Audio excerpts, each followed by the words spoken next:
Bienvenue sur le podcast Argent en main, le podcast qui t'aide à reprendre le contrôle de ton argent pour construire ton avenir.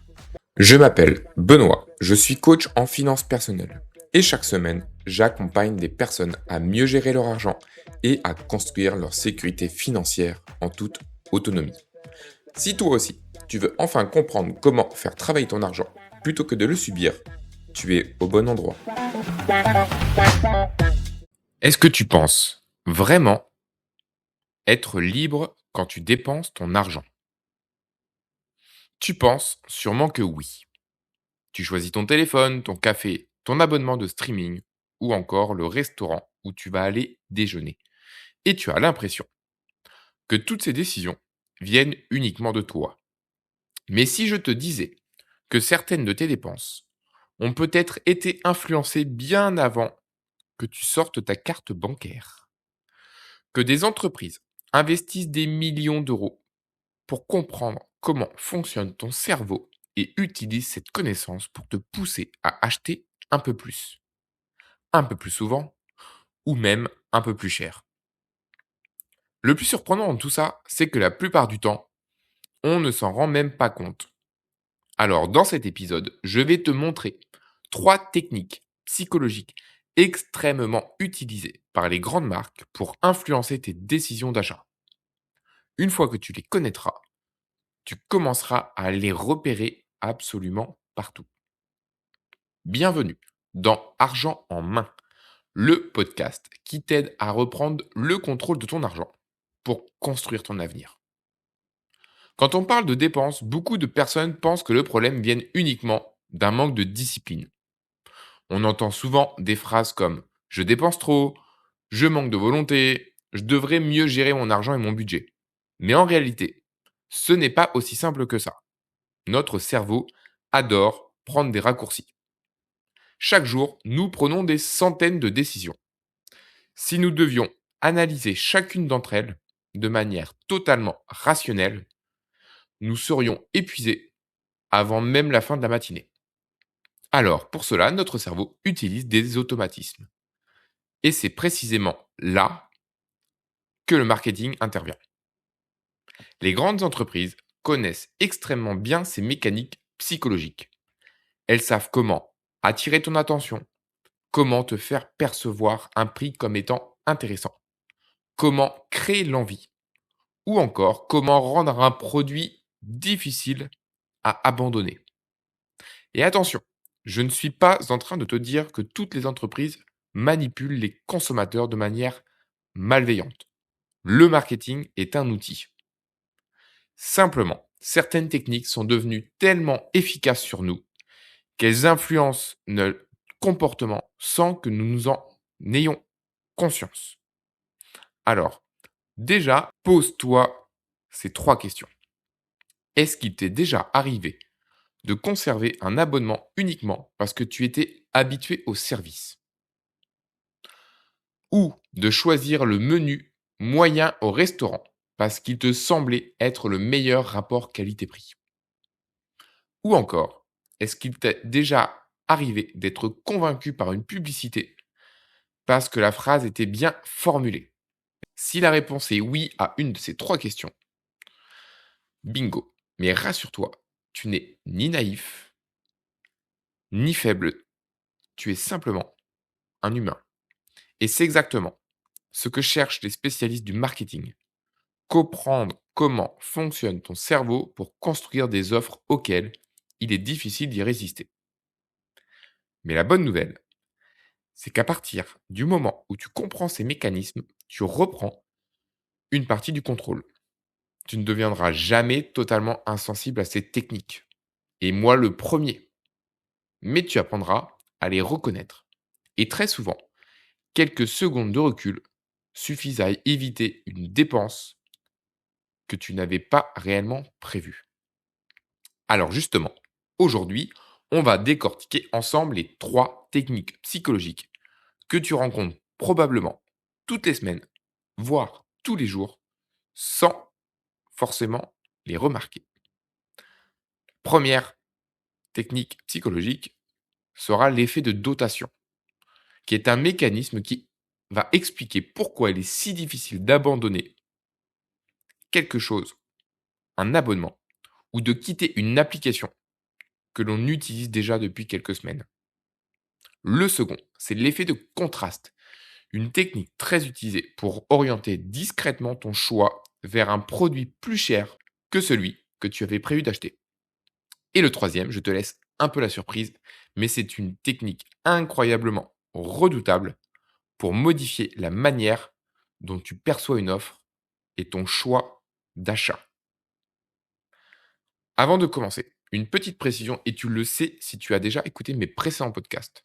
Argent en main est un podcast indépendant, sans sponsor, sans rémunération et sans commission. Je partage mes connaissances, mes expériences et mes méthodes pour t'apprendre à reprendre le contrôle de ton argent.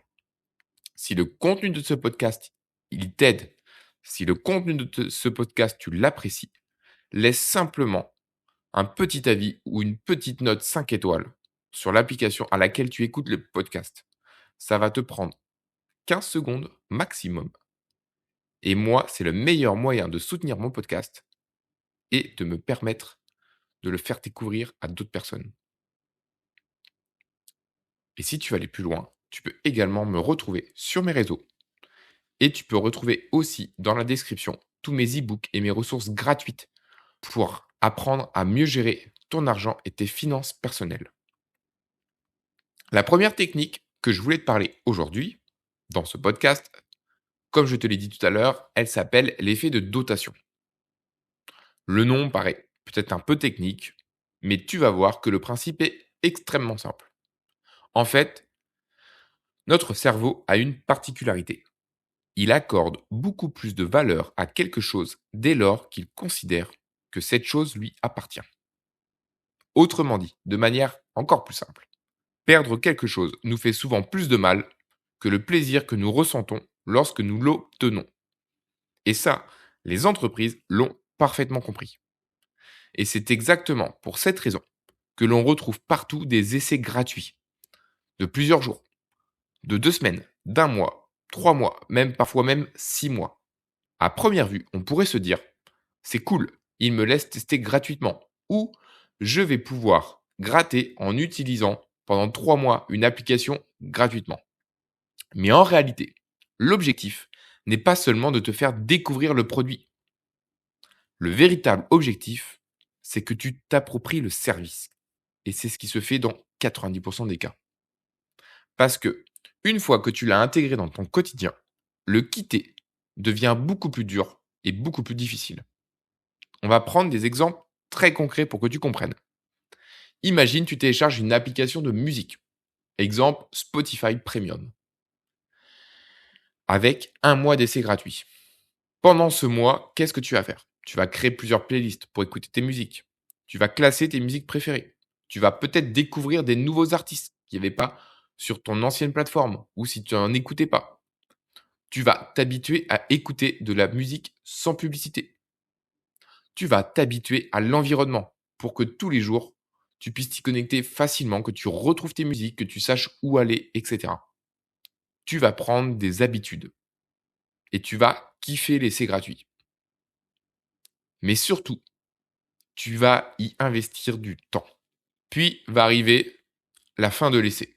Et à ce moment-là, la vraie question n'est plus est-ce que ce service vaut 10, 11, 12 euros par mois?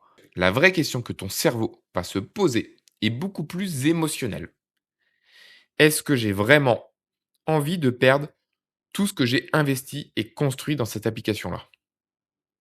Parce qu'en arrêtant ton abonnement, tu vas avoir l'impression de renoncer à quelque chose qui t'appartient déjà. Tu vas perdre du confort. Tu vas perdre tes habitudes. Tu vas perdre la simplicité. Tu vas perdre parfois certaines fonctionnalités à laquelle tu t'es habitué, comme écouter de la musique sans pub. Tu vas perdre des playlists que tu devras refaire. Tu vas perdre les mécanismes et l'environnement à laquelle tu te seras habitué. Et surtout, tu vas t'imaginer déjà le temps qu'il va te falloir que tu consacreras pour retrouver un autre service, le redécouvrir, recomprendre son fonctionnement, recréer tes playlists, réorganiser tes favoris, etc., etc. Et ça, rien que d'y penser, ton cerveau préfère souvent payer quelques euros par mois. Puisqu'au final, tu vas te dire, j'ai pas envie de tout refaire. Je préfère continuer l'abonnement. Au final, ce n'est que 10 euros par mois et ça m'évite de tout recommencer, de retrouver une application, de retester et de tout refaire ce que j'ai fait sur celle-là. Et c'est exactement ce que recherchent les entreprises. Ce n'est pas un hasard si énormément de services te demandent très rapidement, dès ton inscription en abonnement gratuit, de personnaliser ton compte, d'ajouter une photo, créer des dossiers, importer des documents, enregistrer tes préférences, créer des playlists, des favoris, configurer ton profil, etc. Plus tu investis du temps dans un service, plus tu développes un sentiment de possession et plus il devient difficile d'en sortir. Et est-ce que ça t'est déjà arrivé de garder un abonnement plusieurs mois simplement parce que tu te disais, par exemple, je m'en servirai sûrement le mois prochain, ou encore j'ai déjà tout configuré, je m'y suis habitué, ça serait dommage de tout recommencer ailleurs. Si c'est oui, et chose qui est très fortement probable, sache que tu n'es pas le seul.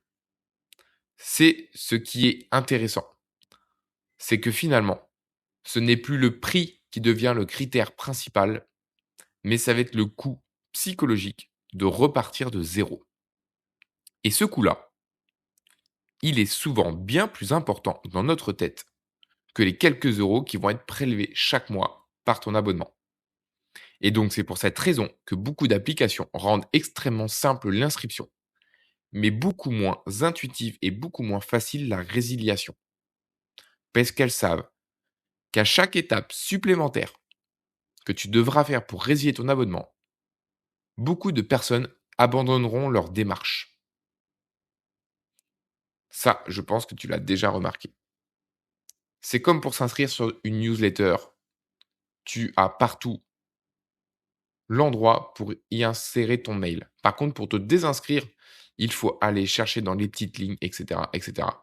Et par flemme d'aller chercher les petites lignes, d'aller retourner sur le site, etc., souvent tu laisses faire et tu dis, je les mettrai en spam. Et tu continues de les recevoir. Et parfois de les lire. Ou du moins lire le titre. Et un jour, peut-être que tu l'ouvriras et tu iras plus loin sur les produits qu'il te propose. Alors pour cela, je vais te donner un exemple très simple. Lorsque tu démarres un essai gratuit, pose-toi immédiatement cette question. Si cet essai n'était pas gratuit, est-ce que j'aurais accepté de payer ce prix aujourd'hui? Si la réponse est non, programme déjà tout de suite un rappel quelques jours avant la fin de l'essai. Ou même carrément, si tu ne te sens pas assez fort ou que par expérience, tu n'as déjà pas réussi à lâcher certains abonnements, n'y souscris pas. Ne souscris pas à l'essai gratuit. Tu sais d'avance que c'est peine perdue et que tu vas te faire avoir. Ce que je te conseille, c'est de chercher plutôt un outil ou un abonnement payant directement, mais qui te convient mieux en termes de prix par rapport au service et à tes besoins. Car un service gratuit de 3 mois et facturé par exemple 15 euros par mois sera plus cher qu'un service payant le premier mois et qui sera facturé 5 ou 8 euros par mois. Et d'autant plus, si ce service à 8 euros te convient mieux en termes de besoins, d'ergonomie, d'environnement, etc. Plutôt que de choisir le premier à 15 euros par mois parce qu'il est gratuit 3 mois et que tu penses que tu vas gagner 3 mois et que tu vas peut-être même annuler, il est mieux, préférable de payer dès le premier mois et après chaque mois un service qui va répondre plus facilement ou qui sera en meilleure adéquation avec ton besoin. Parce qu'au final, si c'est pour avoir 3 mois gratuits et payer 15 euros par mois plus cher qu'un autre service, alors qu'il va proposer des choses que tu vas jamais utiliser, c'est une perte. Et c'est aussi là que rentre en jeu la notion de prix. Alors comment une marque peut influencer directement sur la perception d'un prix? Cette technique va s'appeler l'effet de contraste. Le principe est très simple. Notre cerveau est incapable de savoir si un prix est cher ou pas cher, dans l'absolu. Il a besoin de comparer. Tu ne pourras pas estimer un objet le prix d'un objet si tu ne connais pas du tout l'objet. Tu vas être obligé d'avoir une comparaison. Et c'est précisément cette comparaison que les entreprises vont construire pour toi. Prenons un exemple très connu. Tu rentres dans un café, pour pas citer Starbucks, Columbus, etc. On va te proposer trois tailles. La petite taille à 3,90 €, la moyenne à 4,40 € et la grande à 4,90 €. Ta première réaction, ça va être de te dire que tu viens pour boire un bon café, que la petite taille, c'est peut-être un peu trop petit et que tu veux te faire plaisir. Puis après, tu vas regarder les autres prix. Tu vas te dire, finalement, autant prendre la grande, il n'y a que 50 centimes de différence. Et c'est exactement cette réaction que l'ancienne espère que tu aies. Parce que ton cerveau, il ne compare pas le prix total. Il compare uniquement l'écart.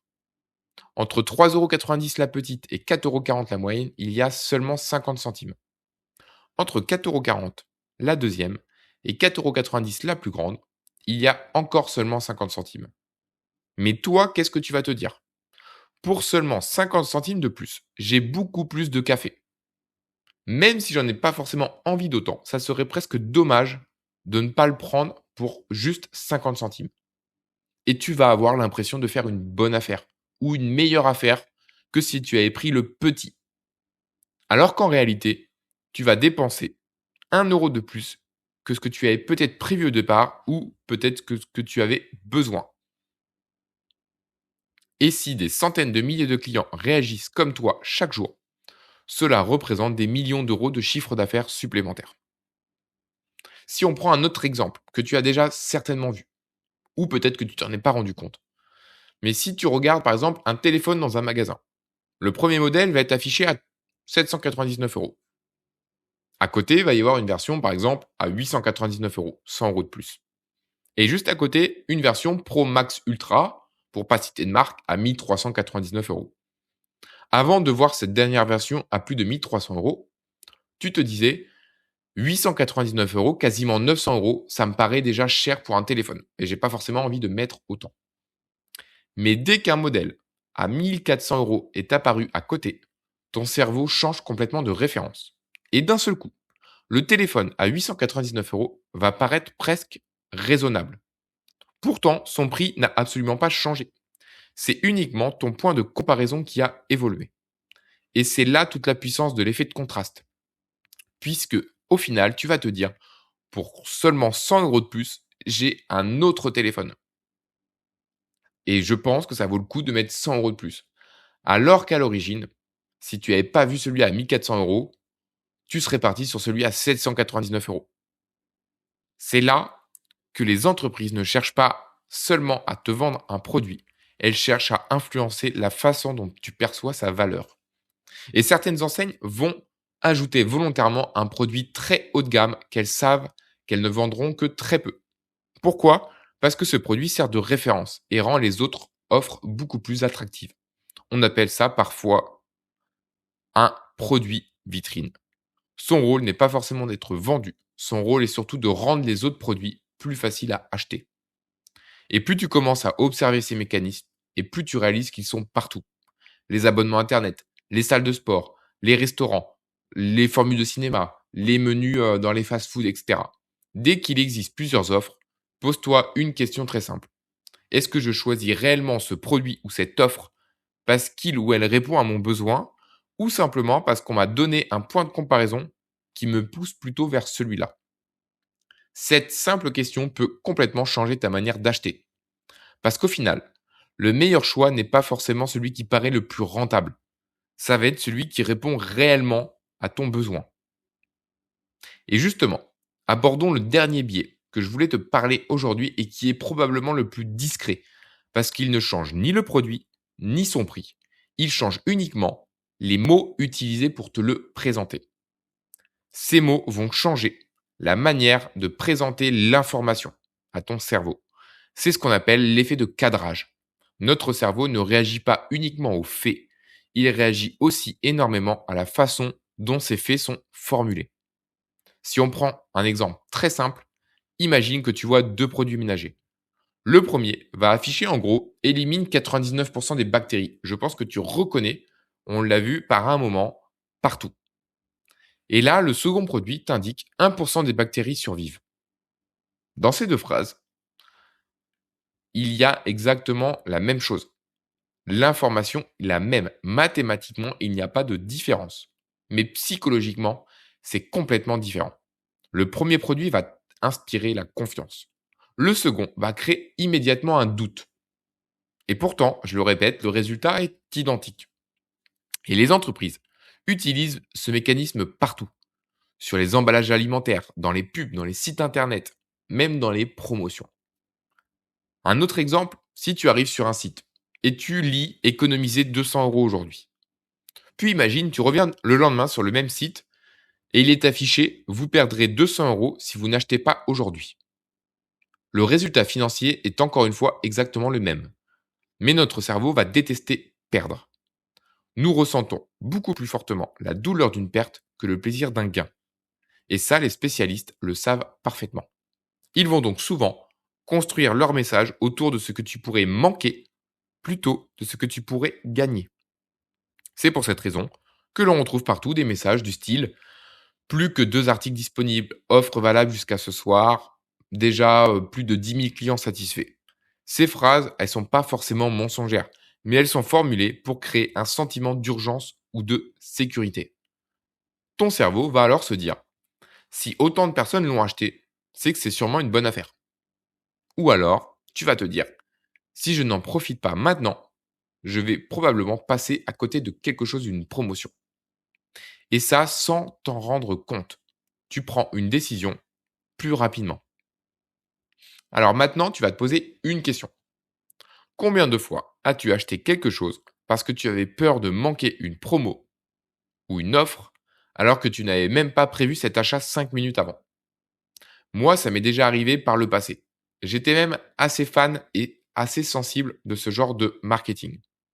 Et ça pourrait paraître étonnant, puisqu'en tant que grand économe et quelqu'un qui calcule beaucoup, compare pour éviter de trop dépenser. Et pourtant, bon nombre de fois, j'ai acheté des produits en promo pour éviter de louper les promos et de me dire que je devrais l'acheter sûrement plein tarif dans le futur. Et au final, parfois, je n'utilisais même pas le produit. Parfois, je laissais perdre le produit. Et même parfois, je me rendais compte que dans l'avenir, le produit sans promo était devenu le même prix, voire moins cher. Et qu'en plus, j'avais acheté un produit plutôt en promotion qui revient aujourd'hui au même prix et que je ne l'avais même pas utilisé. Et je pense ne pas être le seul dans ce cas-là. Mais depuis que je connais ce type de biais, j'essaie toujours de prendre quelques minutes de recul avant d'acheter. Surtout quand cela me semble urgent. Parce que dans la majorité des cas, si un produit est réellement utile aujourd'hui, il le sera encore demain. Et si une promotion disparaît, il y en aura certainement une autre quelques semaines plus tard. Probablement peut-être même meilleure. Le marketing cherche souvent à accélérer notre décision. Notre meilleur moyen de défense, c'est simplement de ralentir. Alors cette semaine, je vais te proposer un défi très simple. À chaque fois que tu t'apprêtes à faire un achat, tu te fixes un montant, par exemple 50 € ou 500 €, prends seulement 30 secondes pour te poser 3 questions. La première, est-ce que je suis en train d'acheter parce que j'en ai réellement besoin ou parce qu'on est en train de d'influencer ma décision? La deuxième, est-ce que je serais prêt à acheter ce produit s'il n'était pas en promotion? Et la troisième, si je reviens demain, est-ce que j'aurais toujours envie de l'acheter? Tu verras qu'à force de te poser ces 3 questions, tu commenceras à repérer ces techniques presque automatiquement. Et ce qui est intéressant, ce n'est pas de ne plus jamais tomber dans ce piège, parce que moi, ça m'arrive aussi, et ça m'arrivera encore. Mais c'est la vraie différence, c'est que désormais, je m'en rends compte. Peut-être pas tout le temps, mais dans les 3 quarts des cas. Et ça, c'est déjà énorme. Parce qu'à partir du moment où tu identifies le mécanisme, tu reprends déjà une partie du contrôle. Nous venons donc de voir ensemble les 3 techniques que les entreprises et les marques utilisent quotidiennement pour influencer tes décisions. Ce que je voulais juste te dire avant que l'on se quitte, c'est que le marketing, ce n'est pas ton ennemi. Il fait partie du commerce depuis toujours et il le fera partie. En revanche, mieux le comprendre te permet de faire des choix plus conscients. Et au final, c'est exactement ça, reprendre le contrôle de son argent. Ce n'est pas arrêter de consommer, c'est de choisir en connaissance de cause. Alors si tu entends cette dernière phrase, c'est que tu m'as suivi jusqu'au bout de l'épisode. Et ça, je t'en remercie. Prends simplement quelques secondes pour laisser un avis ou un message ou une note 5 étoiles. C'est un geste qui tient beaucoup pour moi et que je vais lire avec attention. C'est aussi ce qui va m'aider à faire grandir ce podcast. Si tu as des questions, des remarques ou autres, n'hésite pas à me contacter sur les réseaux sociaux et notamment Instagram. Je prends toujours le temps de répondre personnellement à mes messages. Je te rappelle également que tu retrouveras dans la description toutes mes ressources, mes e-books, mes outils qui vont pouvoir t'aider à aller plus loin dans la gestion de ton budget d'épargne et d'investissement. Je propose aussi un accompagnement individuel et personnalisé. Si tu veux plus d'informations, check dans la description, toutes les informations y sont. Et j'aimerais juste terminer ce podcast avec cette phrase, parce qu'elle va résumer parfaitement l'épisode d'aujourd'hui. Le marketing influence tes décisions. La connaissance te redonne le choix. Merci encore pour ton écoute. Et n'oublie pas, les petits choix répétés deviennent les grands résultats. Tout se construit. Rien ne vient par hasard. Je te dis donc à très bientôt pour un prochain épisode d'Argent en main. Prends soin de toi et prends soin de ton argent.